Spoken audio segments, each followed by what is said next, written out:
अस्सलाम वालेकुम फ्रेंड्स, कैसे हैं आप लोग। उम्मीद है आप सब ठीक होंगे। आज से हम नया अपना लेसन स्टार्ट करेंगे मैथमेटिक्स का। फर्स्ट चैप्टर स्टार्ट करेंगे आज से, जिसका नाम है मैट्रिक्स एंड डिटर्मिनेंट्स। स्टार्ट करने से पहले आप लोगों को पता होना चाहिए कि मैट्रिक्स क्या चीज़ होती है, जिसको हम आगे पढ़ेंगे, इसके डिफरेंट ऑपरेशंस। चलें हम स्टार्ट करते हैं।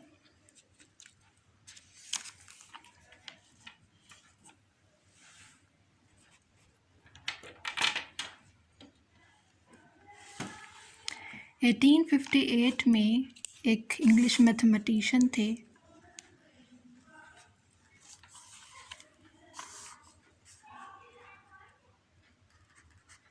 आर्थर कैले।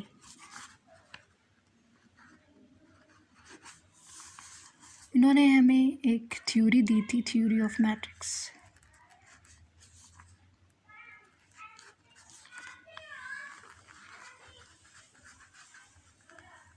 इस थ्योरी में उन्होंने ये डिस्कस किया था कि जिन इक्वेशंस को हम पढ़ते हैं उनको कोफिशिएंट को से उनको सॉल्व करते हैं, इक्वेशंस को, उन कोफिशिएंट को हम डिस्टर्ब किए बगैर कोई ऐसा न्यू मेथड किस तरह हम बना सकते हैं कि हम उन इक्वेशंस के कोफिशिएंट को चेंज किए बगैर हम उनको सॉल्व कर सकें। फॉर एग्ज़ाम्पल, अगर हमारे पास एक इक्वेशन है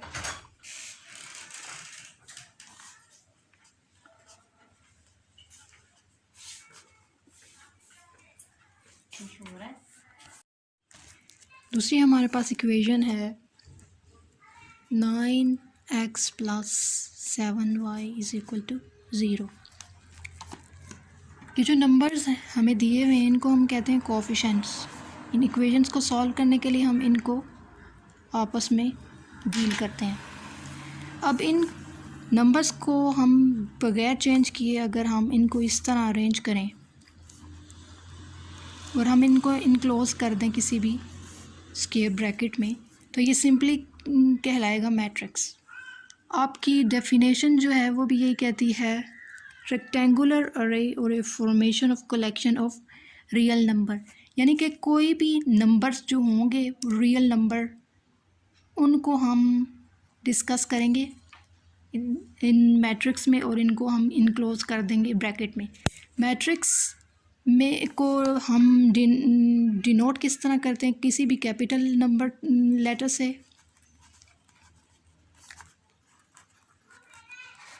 वो कोई भी हो सकता है, ए हो सकता है, बी सी डी, कोई भी जो हो सकता है।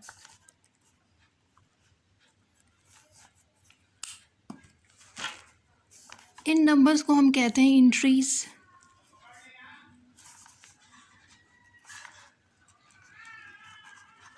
और एलिमेंट ऑफ मैट्रिक्स।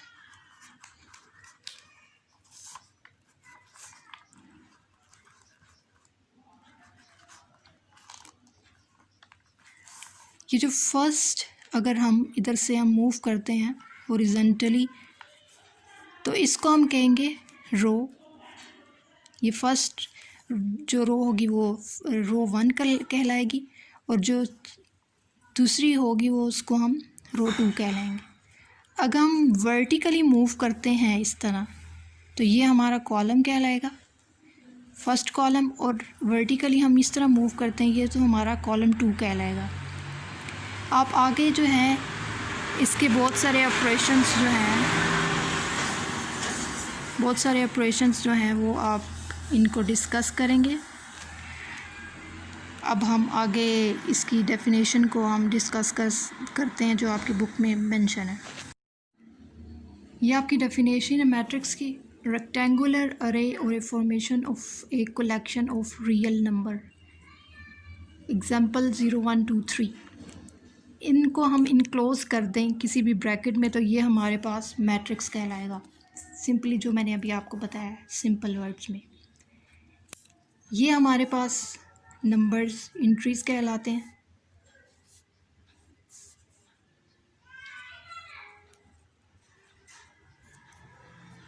ये रोज़,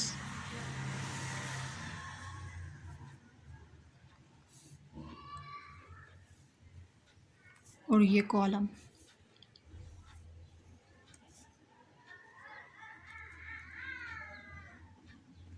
क्वेश्चन नंबर 1 हम स्टार्ट करते हैं एक्सरसाइज 1.1 का।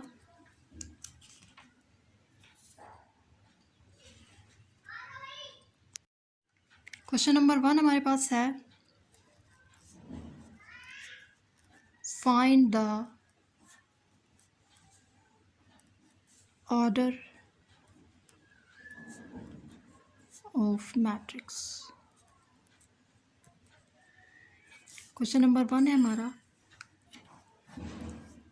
A is equal to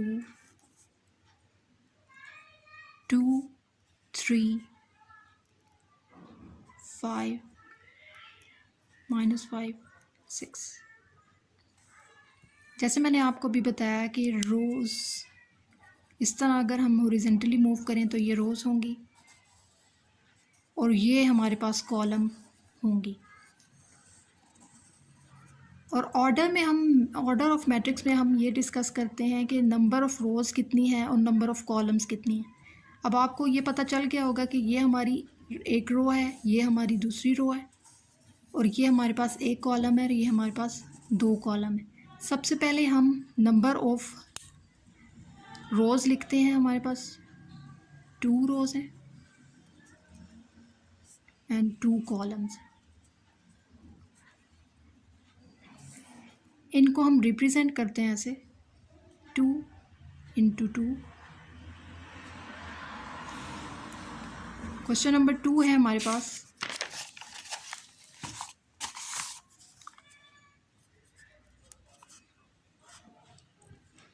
B is equal to 2 0 3 and 5। इसका भी सेम ही ऑर्डर है। ये एक रो है हमारे पास, एक रो ये है, यानी कि 2 रोज़, और एक कॉलम हमारे पास ये है और एक कॉलम हमारे पास ये है, ये 2 columns.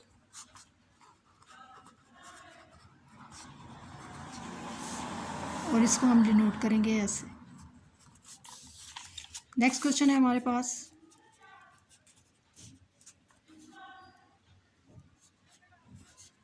C is equal to 2 4।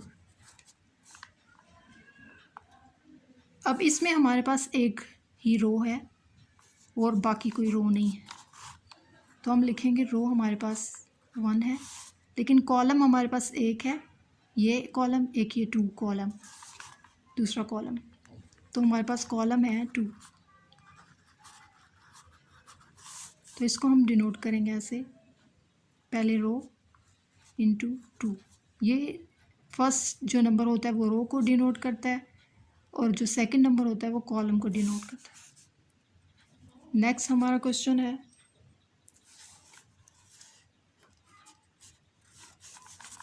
D is equal to 4 0 6। अब हमारे पास एक ये रो है, एक ये रो है और एक ये रो है। इसका मतलब हमारे पास 3 रोज़ हैं और कॉलम हमारे पास एक ही है, ये 1 ही कॉलम। इसको हम रिप्रेजेंट करेंगे 3 × 1। नेक्स्ट क्वेश्चन है हमारे पास, E is equal to A B D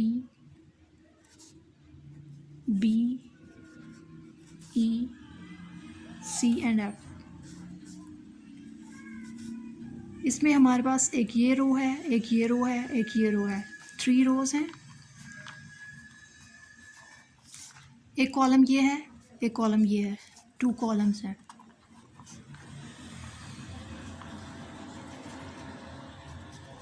इसको हम रिप्रेजेंट करेंगे ऐसे।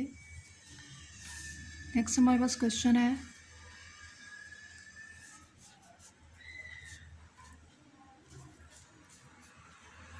हमारे पास इसमें एक ही नंबर है। इस तरह हम इसको देखें, अगर एक ही नंबर हो तो उसकी भी एक रो बनती है, और इस तरह देखें तो इसका एक कॉलम बनता है।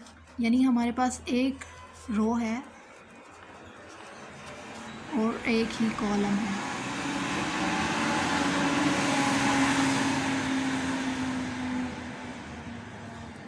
इसको हम रिप्रेजेंट करेंगे 1 इंटू 1।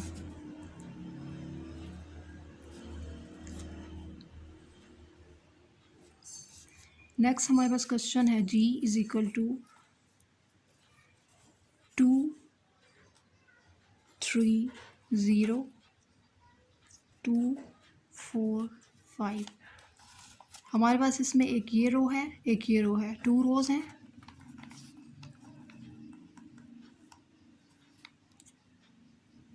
और कॉलम हमारे पास 1 2 3 3 कॉलम्स हैं।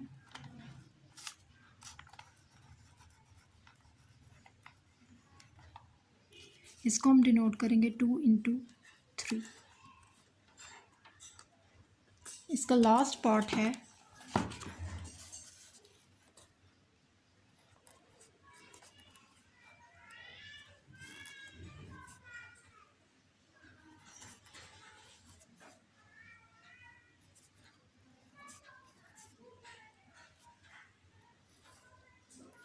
हमारे पास एक ये रो है, एक ये रो है, 2 रोज। एक कॉलम ये है, एक ये कॉलम है, एक ये कॉलम है, 3 कॉलम्स। इसको हम इस तरह रिप्रेजेंट करेंगे 2 इंटू 3। नेक्स्ट क्वेश्चन है हमारे पास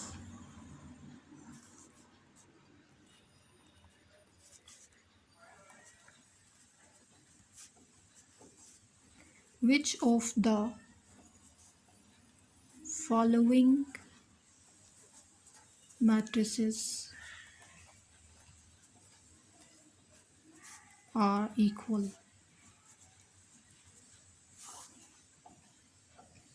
फर्स्ट है हमारे पास a is equal to 3, b is equal to 3 5, c is equal to 5 minus 2, d is equal to 5 3, e is equal to 4 0 6 2, f is equal to 2 6, g is equal to 3 minus 1 3 into 3। h है हमारे पास, h is equal to 4 0 6 and 2। i है हमारे पास 3 3 plus 2, और j है हमारे पास 2 plus 2 2 minus 2 2 plus 4 और 2 plus 0। अब equal matrix वो होते हैं जिनकी कॉरिस्पॉन्डिंग इंट्रीज भी सेम हो और उनका ऑर्डर भी सेम हो। अब ए हमारे पास दिया हुआ है 3, इसकी रो भी एक है और कॉलम भी एक है। आगे हमारे पास है बी 3 और 5, इसकी रो एक है लेकिन कॉलम 2 हैं, ये तो बिल्कुल इसके साथ सेम नहीं है। आगे हम देखते हैं सी हमारे पास मैट्रिक है 5 minus 2। अगर हम इसको सॉल्व करें 5 minus 2 कर दें तो ये हमारे पास आंसर आता है 3, जो ए के इक्वल है।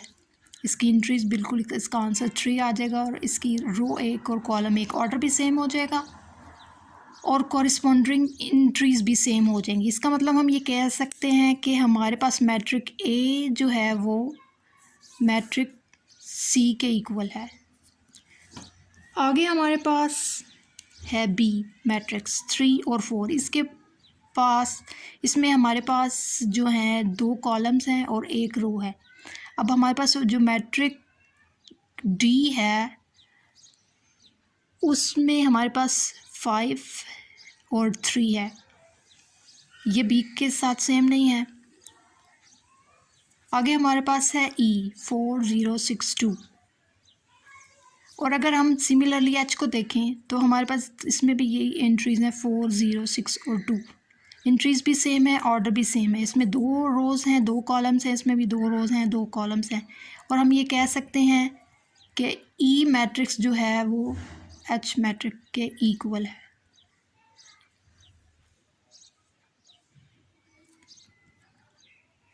और हमारे पास आगे है जी मैट्रिक्स। इसमें हमारे पास है 3, -1, 3 और 3।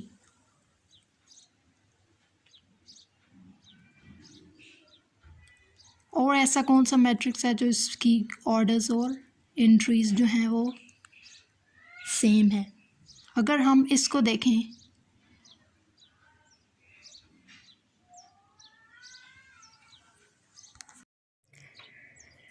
इस मैट्रिक्स को 2 और 6, और यहाँ पे हमारे पास है 3, -1। 3 में से -1 कर दें तो हमारे पास आंसर आता है 2, और 3 में 3 प्लस कर दें तो हमारे पास आता है 6। इसका मतलब है हमारे पास इसमें इसको सॉल्व करने के बाद हमारे पास यही सेम एंट्रीज आ जाएंगी। 3 -1 इज़ इक्वल टू 2 और 3 + 3 इज़ इक्वल टू 6। और हम ये कह सकते हैं कि हमारे पास एफ मैट्रिक्स जो है वो जी के इक्वल है।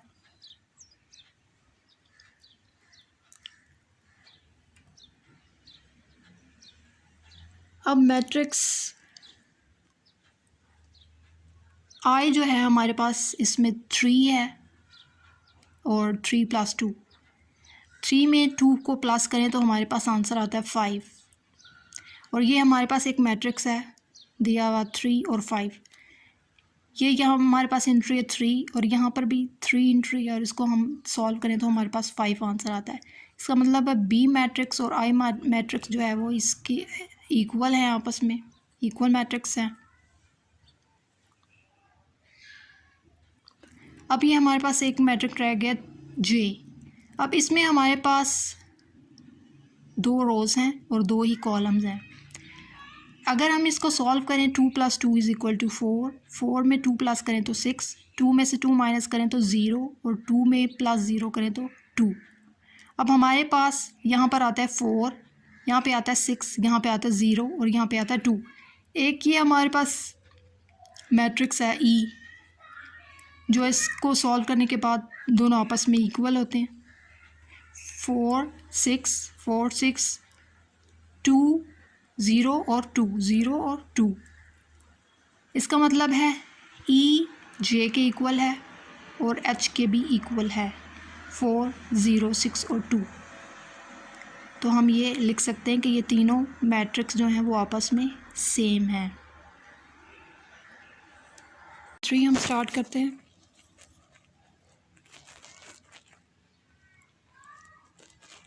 Find the value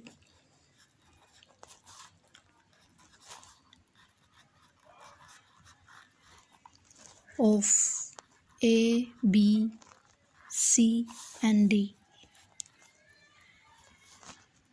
which satisfy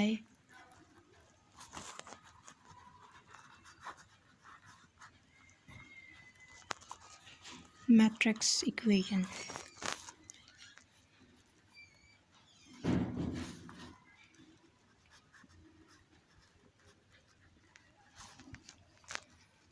question है हमारे पास a + c, c - 1, a + 2b, 4d - 6 is equal to 0 - 7 3 2d।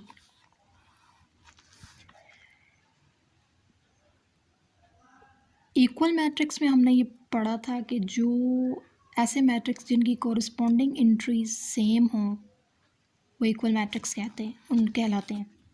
तो इस डेफिनेशन के थ्रू हम इसको इस तरह लिख सकते हैं, a + c is equal to 0, c - 1 is equal to 3, a + 2b is equal to -7, 4d - 6 is equal to 2D। इसको हम नाम दे देते इक्वेशन 1, इसको इक्वेशन 2 और इसको इक्वेशन 3, इसको इक्वेशन 4। अब ये हमारे पास एक इक्वेशन है, इक्वेशन 2। इसको हम ले लेते हैं by taking equation 2 c minus 1 is equal to 3, c is equal to 3 plus 1, c is equal to 4। ये हमारे पास c की वैल्यू आ गई।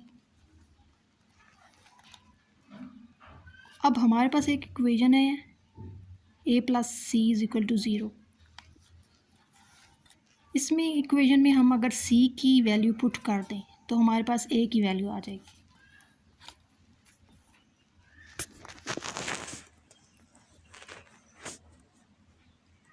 Bye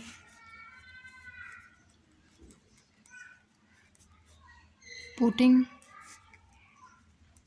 value of c in equation 1। Equation 1 हमारे पास है a plus c is equal to 0।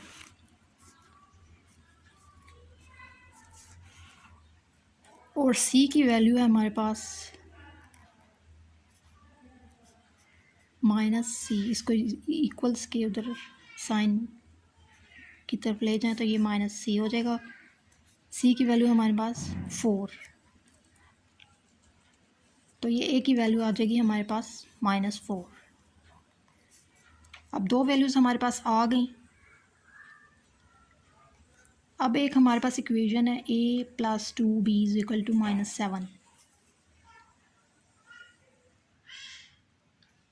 a की value हमारे पास है, अगर हम इस इक्वेशन में a की वैल्यू पुट करें तो हमारे पास b की वैल्यू आ जाती है।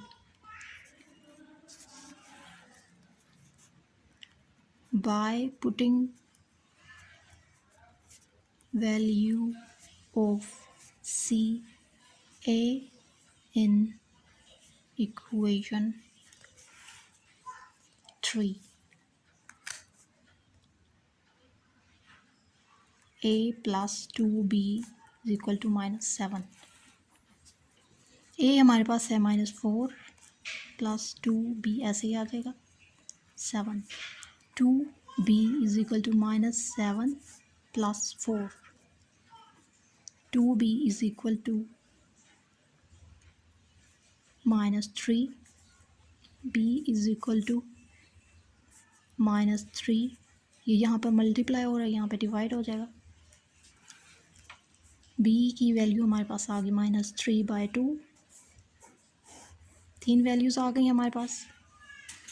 अब हमारे पास एक लास्ट इक्वेशन बची है जहाँ से हम d की वैल्यू निकाल सकते हैं। बाय टेकिंग इक्वेशन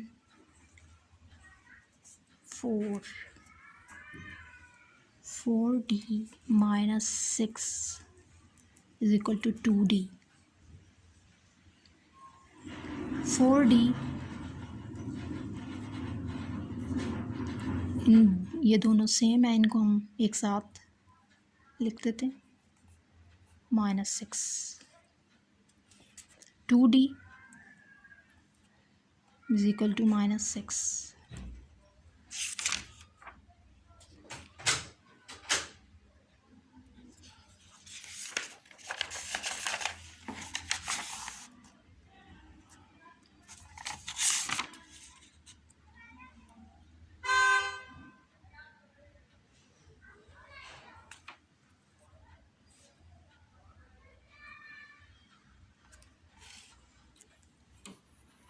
इसको हम इक्वल्स के इस तरफ लेके जाएंगे तो इसका साइन चेंज हो जाएगा।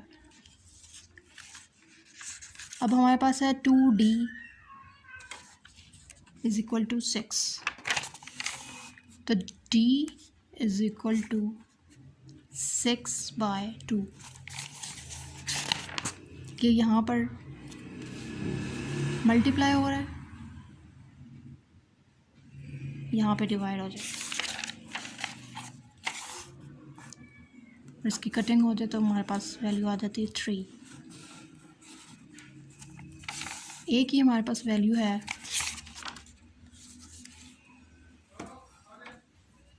-4,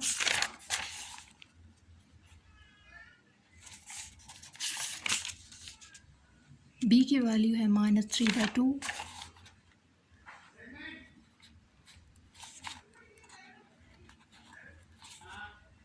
सी की वैल्यू है 4